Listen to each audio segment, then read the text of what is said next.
Look, guys, I got to be honest.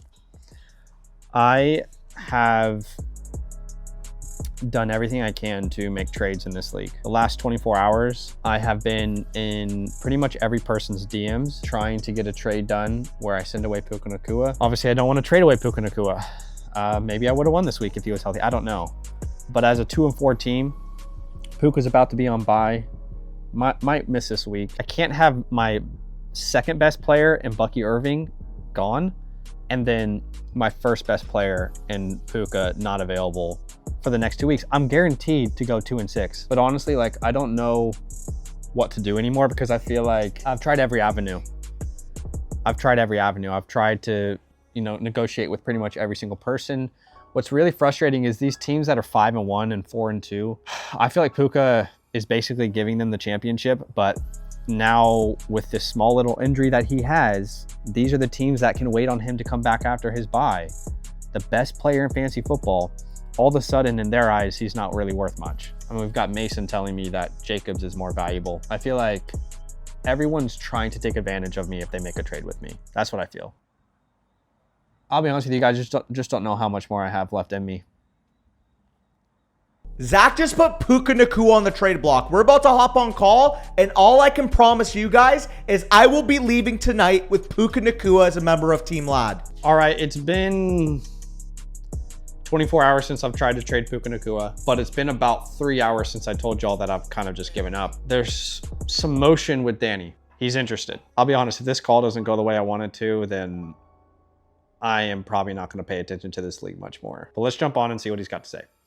All right, Danny, I have been on countless calls, FaceTimes, DMs.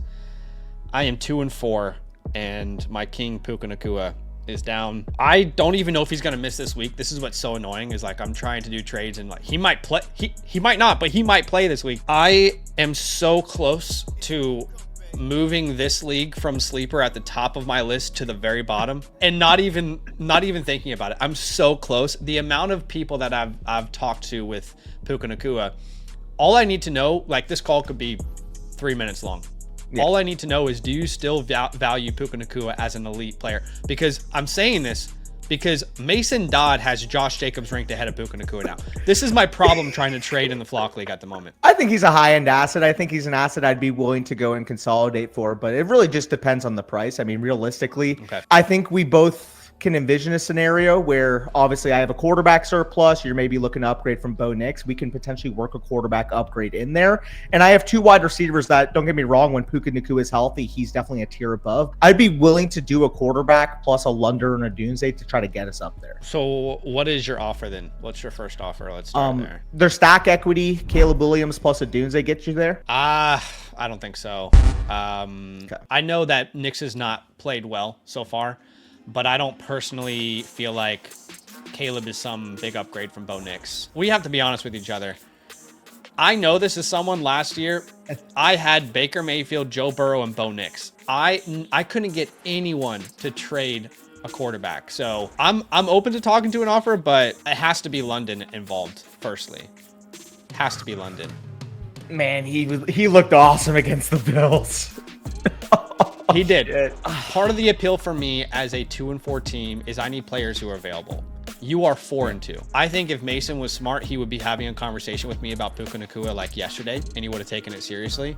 Him as a 5-1 team, I'm trying to hand you a championship right now, and you're worried about Josh Jacobs. So it has to be London for me. Otherwise, there's just not a deal that gets done. And I say that because I know they both already had their bye.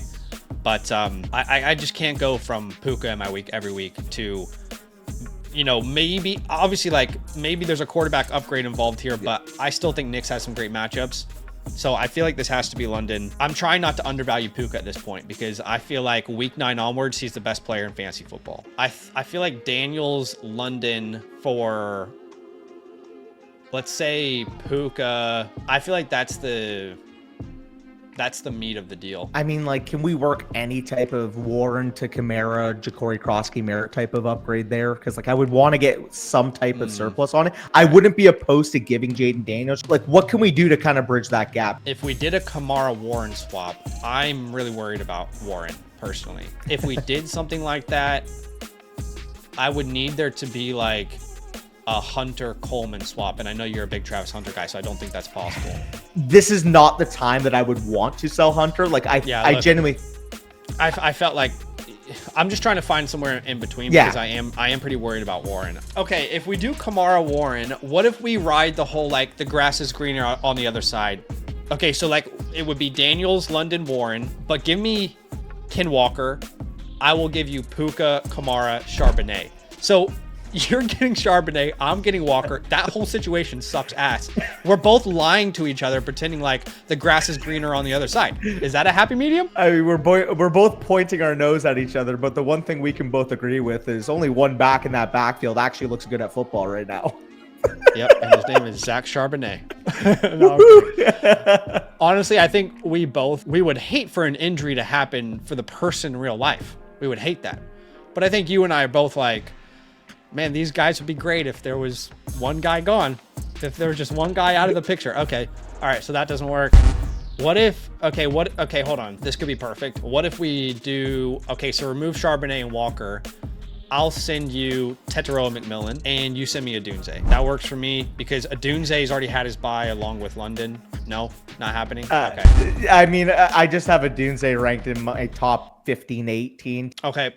Here's what I'm going to do. And I don't know where else to go after this. I think this is probably our final middle ground. We forget Warren. We forget Kamara. We forget that part of this. It just made it complicated. And what if it's Daniels, London for Puka, Bam Knight? I know Bam Knight's not sexy, but your running back room is not sexy. Not trying to be rude. Yeah, I mean, it's funny. I did the waivers today, and I literally said Bam Knight's the biggest trap on waivers. Yeah. Because he's spent 27 on him. Would you do instead of Bam Knight about $40 in fab? I wouldn't, just because look, again, this is the way I view this. You have no leverage to trade a quarterback in this league. I don't have to sell Daniels though. You don't have to. I know, but I'm just saying if you're gonna get a deal done and upgrade somewhere with quarterback, I'm probably the only person that it's going to be with. Look, I can't do the $40 fab, honestly, because if I do this deal, I'm already going to have to drop a player that I don't want to drop because I'm getting a 2-for-1. It has to be like a temporary play like Bam Knight. You throw 10 on Bam Knight, maybe we get there. 10 fab? Yeah. Let's do the Shark Tank style. 7 fab and you have a deal. I'll shake your hand right now. Okay, you could have said 5. You're closer to my 10. You know what? Because you didn't say 5, full transparency, if you said 5, I would have said 8. So because you said 7 right away, I'll just shake you. All right. I'll shake you. Deal done then. All right, We'll go ahead and send it through and we'll get popping. And I swear to the Lord above, if I end up going 2-6 still after making this trade, I'm quitting fantasy football entirely. There we go. Hey. Yo, shout out TD Vultures. Where we at here? My new starting quarterback in the Flock League, Caleb Williams, baby.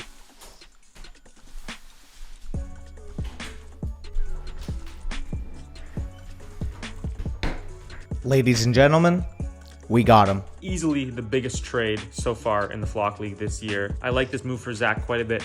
For Danny, his roster now is kind of like a gym bro who doesn't hit legs, if you know what I mean. He might have built the best trio of wide receivers in this league, but he's relying on Bam Knight every week. Kenneth Walker hasn't looked good. That's his RB1. He's got those 3 big guns, but I would worry that his depth is going to kill him here. This move also hurts me personally because Puka's bye week is week 8.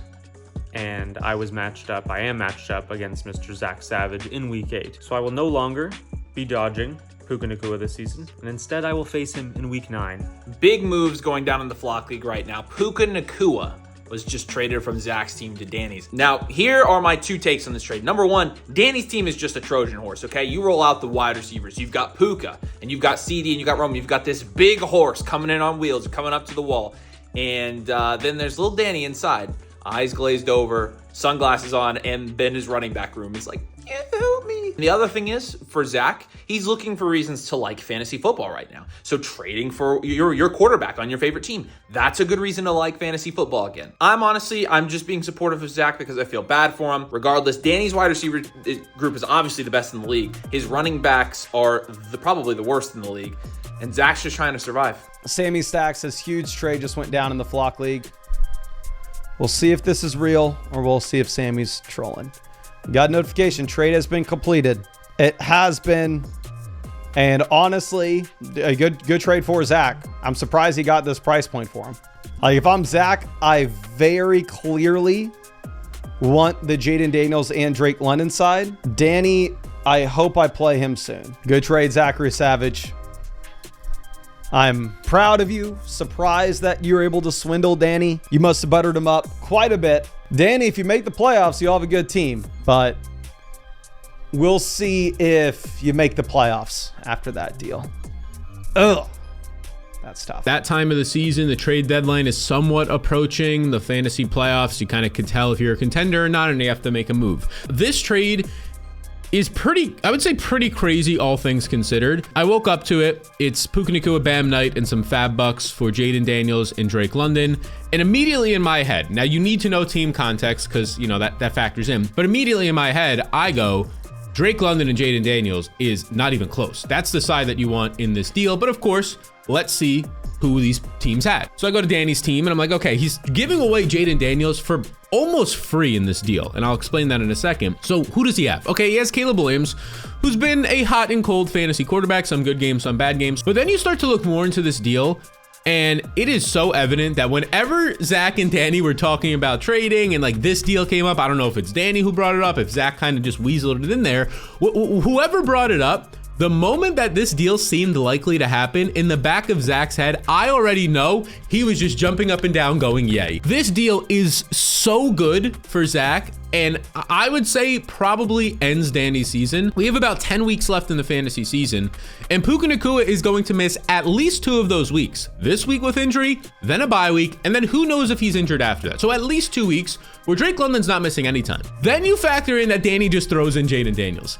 He tells himself that Caleb Williams is now like what, a top 5 locked in 20 point per game quarterback. If this deal had Caleb Williams instead of Jaden Daniels, I'd say like, yeah, pretty fair deal all around. Everybody kind of got what they want here. But Danny just throws in Jaden Daniels. I mean, I don't get it. This is an unbelievable deal for Zach, who basically saved his season. I'm still left saying, when is Danny gonna win a trade in this league?